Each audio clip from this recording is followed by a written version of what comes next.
The diocese was second only to the Diocese of Sale.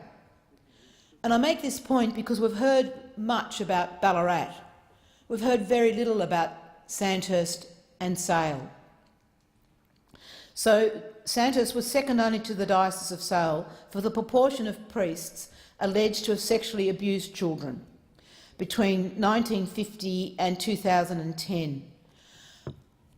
Proportionately, more priests allegedly committed offences in Sandhurst than the Ballarat diocese, where the Royal Commission sat to hear evidence from residents and former students.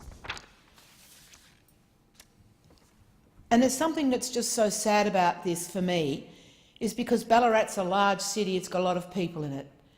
Poor old Sandhurst is a rural country electorate, and Sale similarly. And so I think what happened is these priests and brothers and others got sent to the country. And us poor, almost defenceless country communities had nowhere to go. We didn't have the advocacy, we didn't have the knowledge, and we became a place for this. And I just think it's just so sad, and particularly this passion that I bring to this parliament for rural and regional Australia. And I see it borne out in these statistics. It makes me even more sad to think that the institutionalised church would do that. But clearly it's not all negative, and I'm really relieved that the Sandhurst diocese says that after 2000, no priests employed after 1990 were accused of any offences. So the vast majority of offences occurred during my growing up years, the 1950s, 60s and 70s. And in talking about Sandhurst, I probably need to get the record straight because the current Bishop of Sandhurst, Bishop Leslie Tomlinson, has apologised to victims and survivors of sexual abuse. And he's apologised, he said it was very sad that it happened and that the church will make amends. And he commits to working with victims, survivors and their families into the future. So that's really good to see. But somehow it doesn't take away the stain, it doesn't take away the lack of trust, it doesn't take away the hurt. So this redress scheme is really important.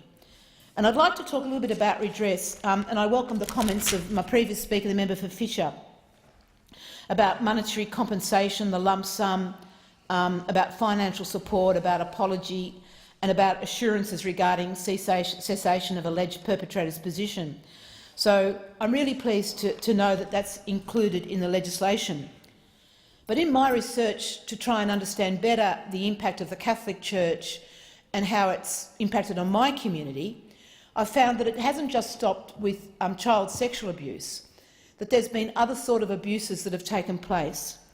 And I'd now like to turn my mind to a submission into the inquiry from the Victorian Women's Trust, 9th of March 2015. And I'll read from the submission. The Victorian Women's Trust says that over the past 6 years, the Victorian Women's Trust has been intimately involved in seeking redress for women who were former members of religious orders. We began this journey with some published research. We then designed an independent advocacy program, and in the time since we have successfully sought appropriate redress on behalf of many women religious. From this significant advocacy experience, we believe we can now offer some insight into the broader questions of institutionalised culture and impact on victims, as well as adding value to the consideration of key elements which must be involved in ensuring effective redress of past abuse and harm. And their research culminated in the publication in 2019 of a research and discussion paper entitled The Paradox of Service. And there's much wisdom, I have to say, in that report, and extraordinarily grateful to the Victorian Women's Trust for the work that they've done in supporting nuns who left the order. But I'll turn my mind to the considerations that they talk about in this paradox of service about redress. And they say, and I quote, 3 issues for consideration: that the Victorian Women's Trust support the statement of general principles of the report to guide the provision of all elements to redress. It needs to be survivor-focused, there needs to be no wrong door, cultural needs of survivors, including proper training and understanding, and redress that meets the needs of particularly vulnerable survivors. And they talk about having a champion in your corner. Member for